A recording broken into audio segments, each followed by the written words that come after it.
Hello and welcome to Full Court Press. I'm Leonardo Mejia, one of the producers of the show. My co-producer, Manny Ruiz, is currently sick, so I'll be going solo today. First off, this show is going to consist of mainly sports talk, focusing on basketball, football, and baseball. Today's episode is going to start with football, but will mainly be about baseball because today's the beginning of the wild card round.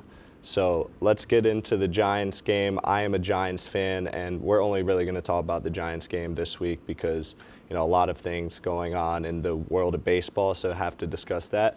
So the Giants defeat the Chargers 21-18 in a very shocking result, especially for me as a Giants fan. They have not been great this year. Jackson Dart got his first career start, and he got his first career win in a pretty solid game. He went 13 for 20 with 111 yards, 1 touchdown through the air, 54 rushing yards, and a touchdown on the ground, which was a 15-yard rushing touchdown, his first of his career. Cam Skattebo, the rookie running back, Giants fans love him. They love the way he runs. 25 carries, 79 yards. I like the way he runs because even when he doesn't have blocks, he's always making a play. He's always shoving off tackles, breaking tackles, and this is the perfect type of running back that you want for a rookie QB. Theo Johnson, second-year tight end from Penn State, 3 receptions, 17 yards, a touchdown, pretty solid. For him, getting a touchdown there, Dart's first career passing touchdown. As for the Chargers, Justin Herbert, who was in the MVP race probably before this game, and this isn't going to eliminate him from it, but still, he goes 23 for 41 with 203 yards, a touchdown, 2 picks, 24 rushing yards. Omarion Hampton, 12 carries, 128 yards, 1 touchdown, and that touchdown being a big one, a 54-yard rushing touchdown, which at that point in the game, as a Giants fan, I got really worried. I thought we were going to choke the game because you're kind of in control the entire time. But the Giants were able to prevail. Quentin Johnson also had a great game as he continues to have a great turnaround season. Third-year player from TCU, 8 receptions, 98 yards, a touchdown, as he gets his 4th of the year, tying him for the league lead with Emeka Egbuka from the Bucks. So my takeaways from this game is Jackson Dart the future.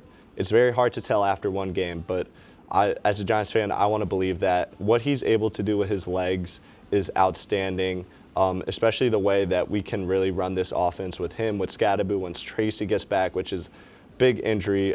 We hate that Tyrone Tracy dislocated his shoulder because his rookie year, he was great. I believe he led all rookies in rushing yards and maybe even all-purpose yards because he had a lot of receiving yards as well. Tyrone Tracy is a former receiver. He played there at Purdue. He was playing receiver, switched over to running back. So having him and Skattebo in the backfield is pretty nice, knowing that Tracy's able to catch the ball. But the really unfortunate news from this game is that Malik Neighbors, the star wide receiver from LSU, his second season, he's out for the year. He tore his ACL in a horrific injury, and a lot of people think it's the MetLife turf, and that's kind of been a discussion for many years with the MetLife turf. Numerous players have gotten hurt on it. Aaron Rodgers, Nick Bosa. We've seen OBJ. We've seen Saquon go down on this turf. A lot of huge stars, Malik Neighbors being one of them. I mean, let's not downplay him. The way he started this season, the way he played last year, it's a huge injury. And the Giants were probably not going to make the playoffs anyway, if we're being honest. Starting 0-3, it's very rare you see a team like that make the playoffs. I believe the Texans, back when they had Deshaun Watson in 2020, were the only team that made the playoffs when they started 0-3. But it's just unfortunate because who is Dart going to throw the ball to? Wan'Dale Robinson, he's a very good player in my opinion, but he's not a wide receiver 1 type of player. He's a wide receiver 2 type of player. He's a slot guy, and it's hard to see him being the lead guy on the outside. But they have Darius Slayton as well. They have Theo Johnson, who of course caught the touchdown. He's a solid tight end, but Dart's passing weapons with Neighbors out are not as good as you would want for a rookie QB. My last point here is could could Jackson Dart alone save Daboll and Shane? Because they've obviously been on the hot seat for the past year. The Giants have been one of the worst teams in the league going back to 2 years. And they drafted Jackson Dart, entrusting him with basically this franchise future and their future. So they're handcuffed to Jackson Dart. And basically the way he performs is going to see if head coach Brian Daboll and general manager Joe Shane are going to keep their jobs. And I think if Dart continues to get wins, he continues to perform, that he's gonna be able to save the job of Brian Daboll, especially because a lot of fans like the upside of Daboll because, you know, he helped develop Josh Allen, and maybe he could help develop a guy like Jackson Dart. But with that being said, we're about to go to break. When we come back, we'll talk about the MLB playoffs.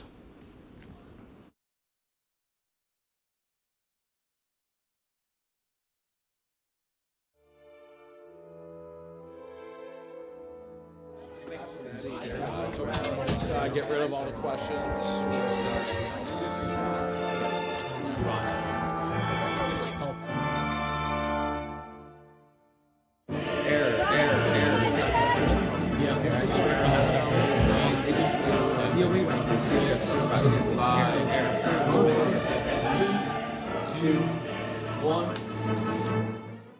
If only we had someone who could tell us what we should and shouldn't watch.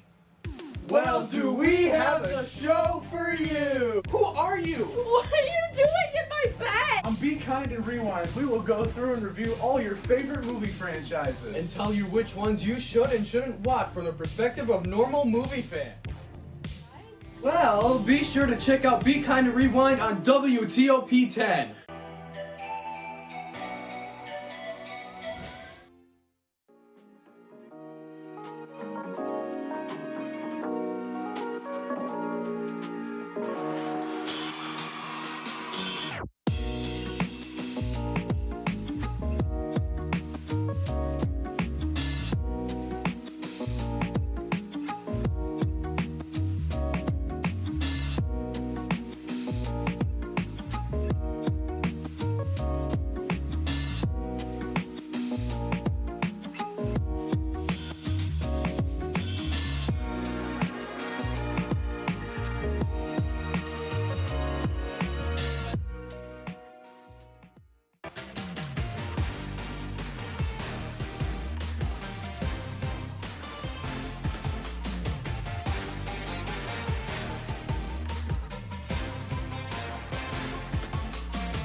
Tree Schoolball, he's the best pitcher in the league, in my opinion.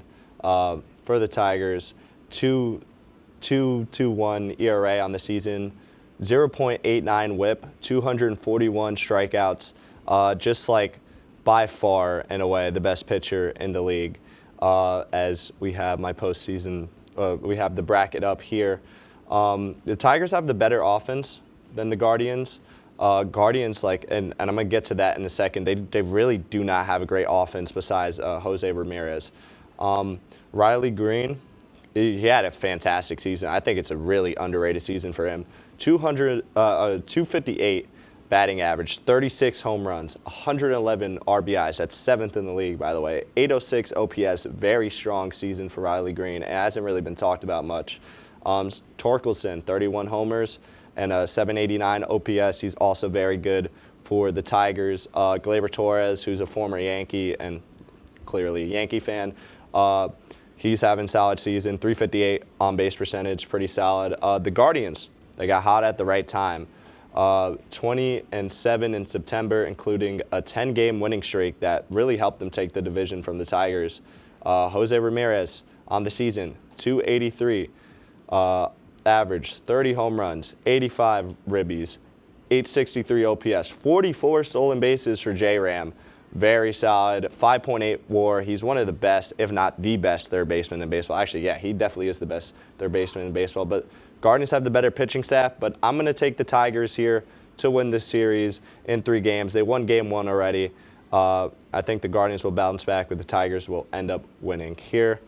As moving on, this is going to be longer segment than the last one because we are talking about the Yankees versus the Red Sox, which is, of course, going on right now. The second I'm out of here, I will be watching this game, and I will probably be nervous because the New York Yankees in the playoffs make me nervous, especially against the Red Sox. But let's get started with the Red Sox side of things. Garrett Crochet, probably not the best pitcher in the league, probably the third best pitcher behind Paul Skeens and Schoolball. When I said Schoolball was the best, I mean he's the best in the American League. I think Skeens is the best in MLB, period. But Crochet, 2.59 ERA, or 2.59, 103 WHIP, very solid. 255 strikeouts, which of course leads Major League Baseball. Garrett Crochet on the bump right now, as the Yankees do lead 1-0, I believe. At least last I checked. A big loss for the Red Sox going into the postseason. Well, in September, they lost Roman Anthony. The star rookie was in contention for Rookie of the Year. He was not going to win it. Nick Kurtz was going to win the Rookie of the Year. But Roman Anthony, he had a huge impact on the Red Sox.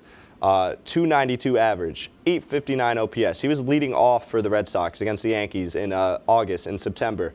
3.1 WAR. In just 71 games, he racked up a 3.1 WAR. Extrapolate that to 162 game season, you're looking at about 7.5 WAR for him, which is ridiculous, especially because it was literally his rookie year. Alex Bregman, 18 homers in his playoff career. In 99 games, 789 OPS. He's going to be huge for the Red Sox because, I mean, he has a lot of experience. And 789 OPS in the playoffs, very good because when you consider the postseason pitching, it really goes up a level. Brian Bayo, the second starter there, 3.35 ERA, 1.24 WHIP. Pretty solid season for him. He was very good against the Yankees this year. He was 2-1. He had like a 2.4 ERA, but he had a poor September, so he's coming into this series with poor September. He's a Game 2 starter, of course, with a 5.4 ERA. Who's going to be the Game 3 starter for the Red Sox? That's a great question because they have not decided that yet since Lucas Giolito got hurt. And just as we round out, Garrett Whitlock, fantastic. The Red Sox really have the high leverage bullpen, like pretty much wrapped up. 2.25 ERA for him, 1.08 WHIP. Since July 6th, he's had a 0.3 ERA. That is ridiculous. 40 Ks in 30 games. In 30 games, he has a 0.3 ERA. Like, he is not allowing runs recently, and he's been so dominant. And do you know who's been even more dominant? The best closer in the league. And I hate to say it as a Yankees fan, it's Aroldis Chapman. 1.17 ERA, 0.7 WHIP, 32 saves since May 28th. 44 games, by the way, a 0.6 ERA, and 57 strikeouts. Ridiculous from a closer. Now we get into the Yankee side of things. Max Fried, my guy, his first season as a Yankee, he has a fantastic year. 2.86 ERA, 1.1 WHIP, 189 strikeouts. He's not even a strikeout pitcher. He's a ground ball inducing pitcher. And that's why we got Ryan McMahon at third base, who's currently not playing because his bat has been kind of cold. But Carlos Rodon, 3.09 ERA, 1.05 WHIP, 203 strikeouts. Very good. Cam Schlittler, the third game starter for the Yankees. If necessary, we could win in two. 2.96 ERA, 1.22 WHIP, and 14 starts. 10.4 Ks per 9, which is more than Carlos Rodon. And if he plays a full season, he can easily get 230 strikeouts, which is ridiculous. And then for the Yankee side of things, the bullpen, you're looking at Luke Weaver, who kind of been struggling recently. You're looking at Devin Williams, who has been great recently, but has been struggling all year with a 4.79 ERA on the year, but scoreless in his last 9. David Bednar, closer, he's a dog. He's just been great as the Yankee closer. He's been giving us length. Camilo Doval, scoreless in his last 6, just like Devin's scoreless in his last 9. Yankees coming in hot. Aaron Judge coming off a historic season. We're going to talk about that more. And obviously he has his playoff concerns. But I think the Yankees' X factor to winning this series in 3 games, that's my prediction. And they're going to move on to ALDS. And I think that's because Giancarlo Stanton is going to go off, as he always does, in the postseason. In 41 games, he has a 994 OPS. Moving on, though, we're going to go to the NL side of things, where we have the Dodgers versus the Reds. Hunter Green. Wow, he's been fantastic this year. 2.76 ERA, 0.94 WHIP. That's ridiculous. In just 19 games, though, so not a full season. But Hunter Green, great for the Reds. Could be the reason why they could win this playoff series. Andrew Abbott, 2.87 ERA, 1.15 WHIP, 149 strikeouts. But the problem with the Reds is their offense. They have no qualified hitter with an OPS above 780, whereas a team like the Yankees have 5 of those guys. Actually, they have 6 of those guys. Ridiculous. But their best player is Ellie De La Cruz, 2.64 average, 22 home runs, 86 ribbies, which is pretty good. 37 stolen bases, which is down from what? He had 67 last year, and a 7.77 OPS. As for the Dodgers, Blake Snell, when he's been healthy, 2.35 ERA. I think Dodgers are going to win personally. Yamamoto, 2.49 ERA, 0.99 WHIP. And if they need to go to a Game 3, because, of course, the Reds have great pitching, and the Dodgers do too, so this could be lower scoring. They have Shohei Ohtani, who's going to win National League MVP. That'll be announced in a few weeks. But 55 home runs and a 1.14 OPS on offense. And then he can also pitch. It's ridiculous what he's been doing. And on the season, he has like a 3.06 ERA, something around the lines of that. And he's been amazing pitching recently. He has a bunch of great outings. He has some like scoreless, hitless outings. The Dodgers are way stronger on paper. They have Clayton Kershaw too, which is going to be ridiculous. That pitching staff is fantastic. But I have the Dodgers moving on. It's just going to be 2 games for me. Even though the Reds have great pitching, I'm taking the Dodgers. And yeah, that's going to wrap up that portion. Actually, no, it's not. I have the Cubs versus the Padres. We got Nick Pivetta, who was on the mound. This game already finished. Oh, the first game of the series already finished. Nick Pivetta, great starter, 2.87 ERA, 0.99 WHIP. He's a heavy fly ball pitcher. And yeah, so for the Padres, I'm looking at their X factor, and it's their best player, Fernando Tatis. Of course, a lot of people that follow baseball, Fernando Tatis. Former shortstop, turned right fielder, one of the best right fielders in the league defensively, one of the best offensively as well. He had a pretty great season, especially getting on base. He's the leadoff hitter for the Padres. And in playoffs, 375 average, 6 home runs, 12 ribbies, a 1.328 OPS. It's just 13 games, so not a huge sample size, but Fernando Tatis is that dude in the playoffs. They also have the best bullpen in baseball. Their bullpen ERA, 3.06. And yeah, they're just looking to get a bit of length. Give me 5 innings.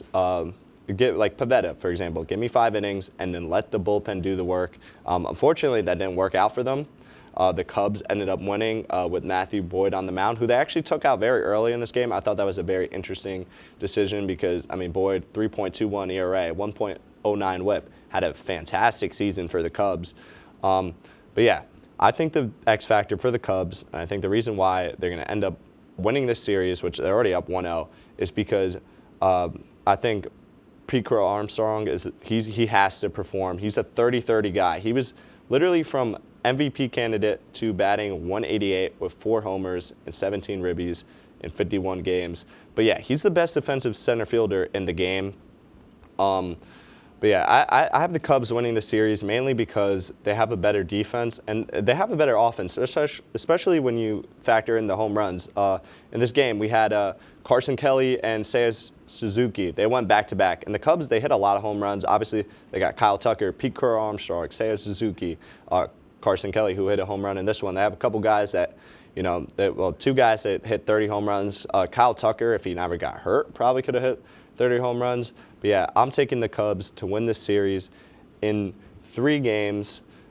Yeah, the Padres, not a bad year, but, the Cubs are going to move on, in my opinion, which would face them off against the Brewers. But here we go. So I got lining up, I got the Tigers versus the Mariners. As we are about to go to break before I get to the next segment. So when we come back, we are going to have the ALDS, NLDS, and then I'm going to go through all the way to my World Series predictions. If you like action, romance, and highbrow humor, Surface is this? Floor. Minch did not legitimately put his head in the toilet. there's only one place to turn. Tune in to new episodes of Oh Boy! Only on WTOP. Look at the number of disasters in the U.S. Chances are every area will deal with some kind of emergency in the next decade. And between school, sports, and social lives, chances are you won't be with your kids when it happens. Will they know what to do? Ready.gov/kids has the educational tools and information to make the conversation easy. When the time comes, chances are they'll feel prepared, not scared. So talk with your family today.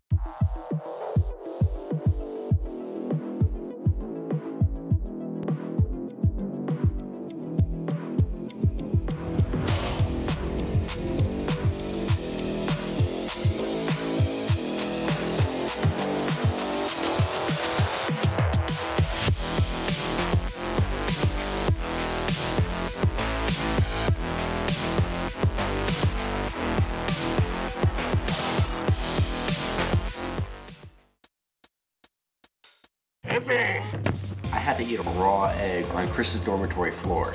I currently don't have any federal pending charges. You know what you never did? You never walked to Walmart, Chris. That's my co-host. This is for making me eat roast Pop-Tarts. It's showtime, Chris. Come on. I want to be on the air for that. I got a couple things to say. No. Spin the wheel. But you got censorship. Welcome back. Welcome back. Welcome back to.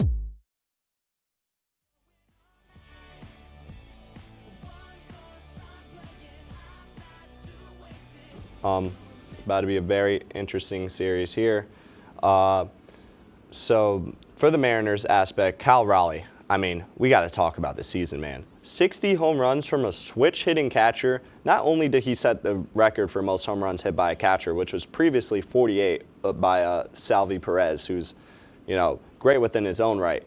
He then also broke Mickey Mantle's 54 home run record for a switch hitter, which is just crazy. So obviously he's in the MVP race. Aaron Judge is in the MVP race. And just real quickly, I think Judge should win it. I think he's a better player, but I understand the argument that Cal should win it because, you know, Cal Raleigh is doing some things that a catcher has never done. And, you know, that's going to be huge for the Mariners in this series. I mean, if we're talking about a 5-game series, I mean, if they were to go 5 games, which I don't predict it to, I predict it to go 4 games and the Mariners win in 4 games. If he could hit even just like 1 or 2 home runs, like that's ridiculous. And that's kind of what he's been doing all season.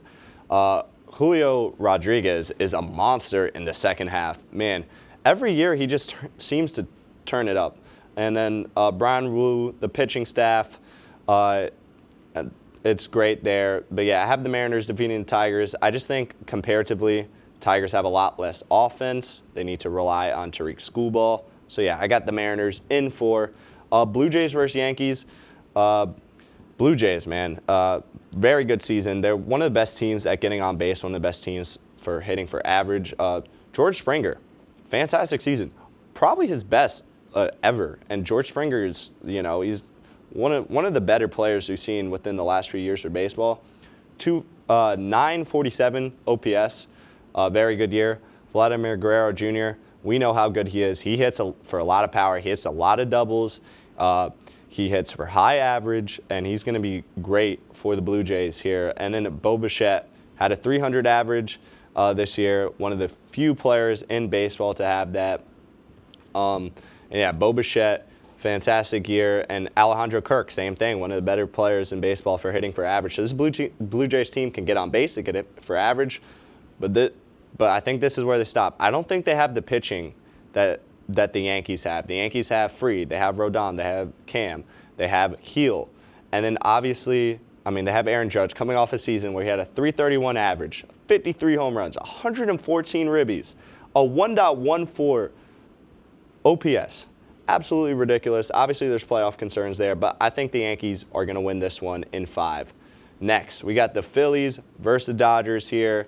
Man, the Phillies basically have 2 aces, and they would have 3, but unfortunately, Zach Wheeler's out, and I think that's a huge loss, but I do think they're going to be able to defeat the Dodgers in 5 games. I think this is going to be this potentially, because obviously the Dodgers haven't made it yet, would be an amazing series.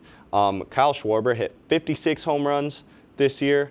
That's ridiculous. That's the second most in baseball behind Cal Raleigh. And Bryce Harper, we know how good Bryce Harper can be.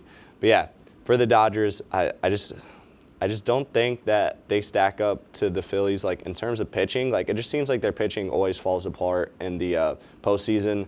But it's not the starters; it's the bullpen. The Phillies just have a better bullpen. They have one of the best like closing pitchers in baseball with Duran, and Dodgers really don't have that. Tanner Scott and Blake Trinan really have not been too great this year.